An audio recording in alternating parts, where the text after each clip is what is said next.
welcome to this week's episode of Korea This Week, and I'm your host, Sang Kim, and today we have Troy Stangarone, our Senior Director of Trade and Congressional Affairs, joining us. Thank you for joining us, Troy. Thanks for having me, Sang. Great. And Troy was recently in Hawaii for his fellowship with POSCO, so it's good to have you back, and I'm sure Hawaii was lovely. No, it was a great time, great place to be. I'm glad to be back, but I have to be honest, I kind of wish it was a little bit warmer. Landing from Hawaii with snow in D.C., not exactly what you want. Right, this weekend was also kind of nasty, too. Yeah. So, while you're away, I'm sure you were following this, too. Stuff happened while I was gone? What? Yeah, there are a lot of things happening. So, last week was the highly anticipated Trump-Kim summit, and it wasn't exactly what people, had thought it would be. So, no, I don't think anyone expected that result. Right, so let's talk about that a little bit. So, there was no official declaration or no official deal that came out of it. And there's, of course, different interpretation on how the meeting went, how it didn't go well. So, there are people that are saying, no deal is better than bad deal. And there's also people who are saying that this was a complete failure. So, how should we, interpret this meeting, and where do we go from here? So I think in terms of interpreting the meeting and what the result is, it's going to take time. And the reason I say that is, coming into this summit, I think the expectations were, there might be a declaration of end of war, there might be some partial sanctions relief, we might see liaison offices being agreed to be exchanged and opened. It sounds like they pretty much agreed on the details for the liaison offices, though it's not 100% clear on that. Declaration of war doesn't seem to really have been talked about much, to be honest. The North Koreans afterwards said things about needing U.S. security assurances, and maybe that's what they mean, but it's unclear, at least I think to me. But President Trump in his press conference said, and what, the North Koreans have kind of focused on is this issue of sanctions. And it seems like there were two proposals put forward. One was that the U.S. agreed to the lifting of essentially most of the economic sanctions, so everything from coal and the transfer of bulk cash and all these other sanctions that have inhibited sort of North Korean exports and imports, so the cap on refined oil imports. Sorry for the interruption. We had a little bit of technical difficulties. We'll continue the conversation where we left off. So, we were talking about sanctions. Yeah. And so, in essence, we came into this summit and it broke down over the question of how much of the sanctions would be lifted and in return for what. The North Koreans essentially seem to want all of the economic sanctions, or the sanctions that weren't directly tied to the nuclear missile programs, lifted. So, in essence, the last 5 UN sanctions, though perhaps not completely. And then also, in exchange, they would eliminate the production facilities at Yongbyon. And it's unclear whether that would have been all the facilities at Yongbyon or some things would have stayed. In exchange, to counter that, President Trump basically proposed, let's do an all for all. You dismantle all of your programs and your weapons, and we'll take and lift all of the sanctions. Neither side bid on either's offer, and I think at this point, when we look at the summit and what it means, to sort of get back to your original question, whether this was a failure or not, it'll really depend on what happens going next. Meaning, do we get working level meetings? Are they able to make progress in resolving these issues? And if they do, and especially if the summit sort of helped, because now both Kim and Trump have talked to each other about this to better understand what might be possible for each side, the summit, maybe wasn't a traditional success, but would have been useful. And the example people often give is, the meeting between Reagan and Gorbachev in Reykjavik, to where, he didn't get a deal then, but it led to the INF treaty later on. So this summit could end up being important, but if they're not able to take and get these meetings, and if they're not able to make progress on the working level, I don't see how Trump and Kim meeting again could take and resolve any of these differences. And so I think, in that case, then this summit would have been a failure. But we won't really know till we see all these things play out. Right. So the summit happened. I believe President Trump left first, and then Chairman Kim Jong-un left. And then also there was the follow-up press conference and all that stuff. So where do we go from here? Do we know any working level meetings that are planned ahead? Or I know South Korea Korean government is trying to really push for continuous dialogue between the U.S. and North Korea. But yeah, where do we go from now on? So there aren't any scheduled meetings. So I think the first step is they need to sit down and try and schedule something. Ideally, they would get something here in the near future, even if it's just a stock-taking meeting of sort of like, all right, we agree these were the problems in Singapore and these are the issues we need to work on. Let's schedule a series of meetings to work on those issues. So it doesn't necessarily have to be a big meeting. But I do think, this now creates both a challenge and an opportunity for South Korea. The challenge is a lot of the recent efforts or the thought on the South Korean side had been that, inter-Korean engagement could drive this process and everything. And instead, it looks like we're going to be at a point to where that's going to be stalled.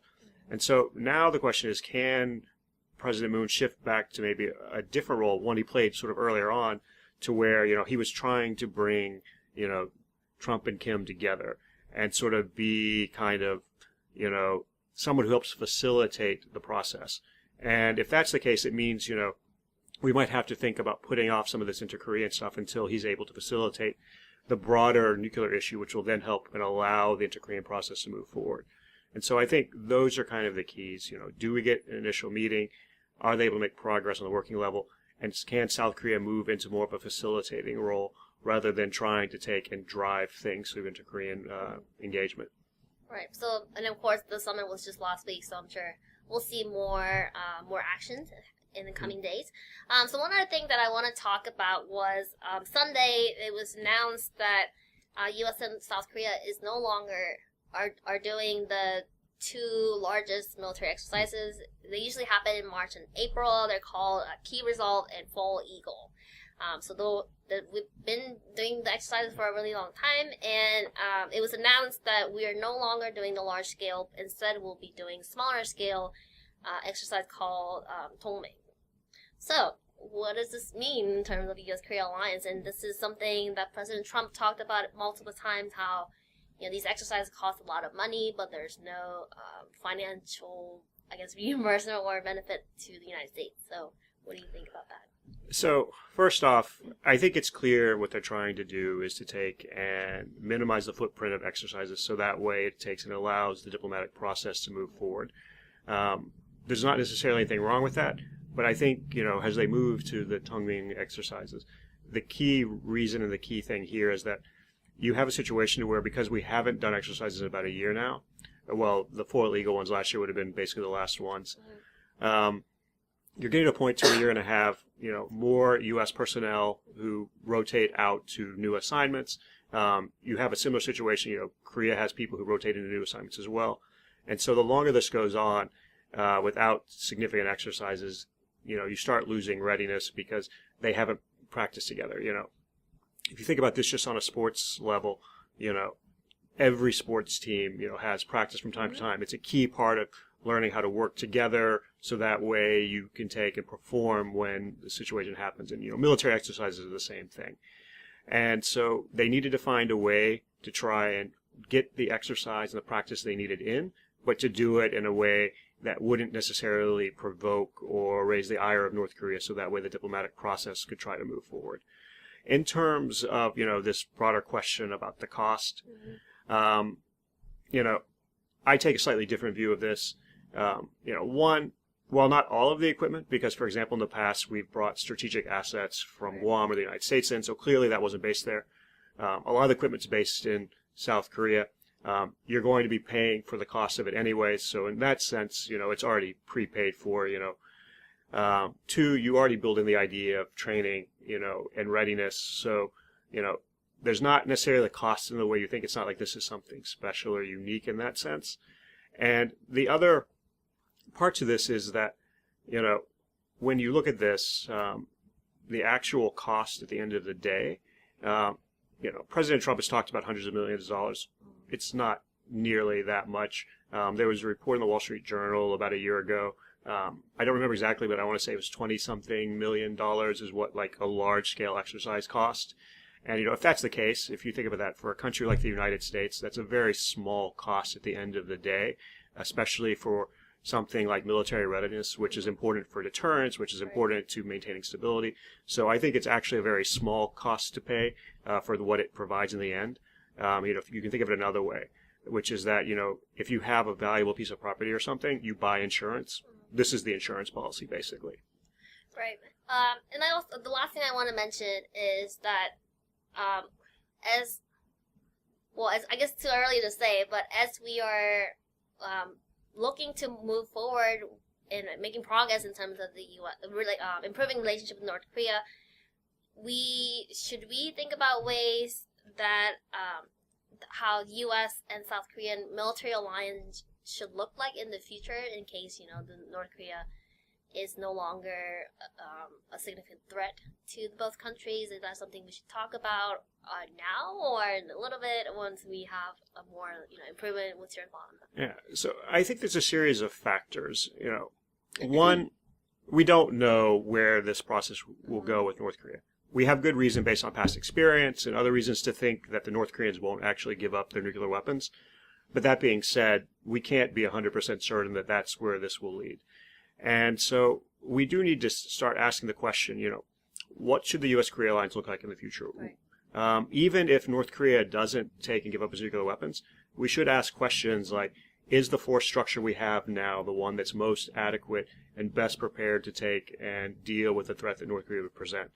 And I think it's important to take and start talking about these things now, because we don't want to get to a situation to where, 6 months, a year from now, President Trump and Chairman Kim are in a summit meeting and they make a decision, and suddenly we have to change sort of the alliance on the fly, or a decision is made without, proper thought and, consultation between both parties, because, this is what drives the denuclearization process forward.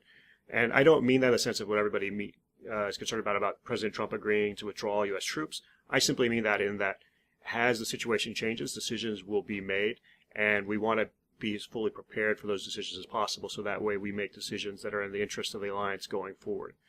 And even beyond this current situation with North Korea, if you look at, be it either the wider situation in the Indo-Pacific or what I was looking at in, my time in Hawaii, I focused a lot on sort of how the demographic issue in South Korea is going to impact their national security going forward. And if we look forward just basically 2 decades to 2040, it's going to be demographically a much different South Korea than we have today. And it's going to be one that's older. It's going to be one with a smaller young population, which means conscription is going to be more difficult. If you actually sort of, and this is sort of a simplification of the situation, but, under President Moon, they're going to shrink the army or the military from 618,000 troops down to 500,000. But if you take and you look at the number of 20 and 21-year-olds that, at least on the male side, that will be alive in South Korea in 2040, there won't be 500,000. And so you're going to have these issues of how do you take and man the military? Does it need to be smaller, lighter, more tech savvy, and these types of things? And so Right. I think we do need to have these conversations. Right, definitely. So that's all the news we have for today. Do you have anything you would like to add for this week that people should watch out for? I think we're going to see a lot of commentary this week on, the summit and everything. But beyond that, I think, this is probably hopefully going to be a quiet week. But why don't you go ahead and let people know kind of maybe some of the summit stuff that they should look out for. Of course. So of course, last week KEI hosted a summit-related event as well. So the video is up online if you'd like to watch it again. But there are a lot of post-summit analysis events in DC if you're in town. So today there was the Carnegie event, and tomorrow is Atlantic Council, and then I especially wanted to highlight the Brookings event on Wednesday morning. So Ambassador Kathleen Stevens will be there. And there's also a Stimson event and also a CSIS event. And I think we have a question. Oh, question. Okay. Alright, so what does the U.S. Korea Alliance look like if North Korea is no longer viewed as alliance's principal adversary? So, I think if North Korea is not the principal adversary, there's always going to be, at least for the initial period, maybe, 10, 15 years, call it a trust building period, to where you might see, the force structure scaled down some. I would think South Korea would feel it could take and reduce the military to a smaller number.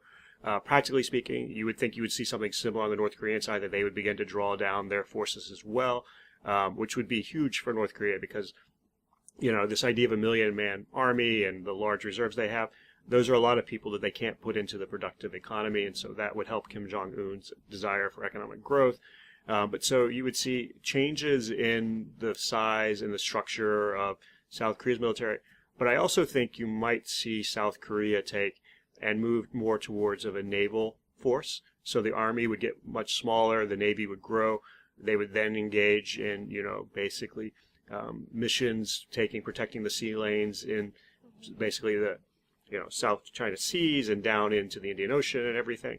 And all of this would be sort of to South Korea's interests to protect its own economic interests in the region more broadly and everything.